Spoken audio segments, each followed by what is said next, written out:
I mean, when you think about it, have things ever been so bad?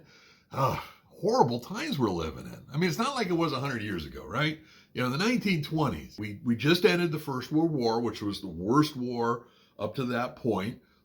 Millions of people died, but we were getting out of it and right into the Spanish flu where millions of people died. Okay, 1920 is a bad example, but 1940, things were better then, right? Oh, okay, except for the whole Hitler thing, fascism, World War II was underway. The United States wasn't involved yet, but only a matter of time. Plus, we were still stuck or getting out of that Great Depression. Okay, 1940 is a bad example, but 1960, that was a great, okay. Cuban Missile Crisis, the whole Suez Canal disaster for England and France, all of the stuff with the nuclear missiles, closest we ever got to nuclear war. Okay, 60 is a bad idea. 1980, things were so much better. Okay, except for the USSR basically collapsed under its own weight.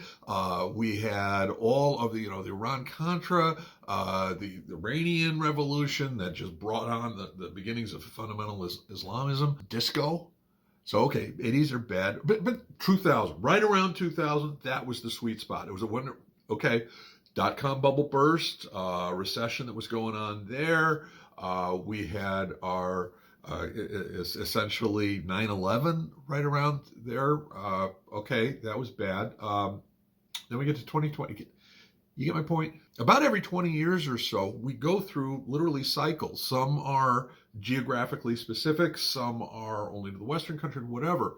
But life, and a societal life, has issues and has changes, always has and always will. And to the people as they're going through them, often it does seem like the worst of times. But maybe Dickens was right. It's the best of times, it's the worst of times, and in some ways it's what we make of it, and in other ways it's what we do with it. What's your thoughts? Comments below.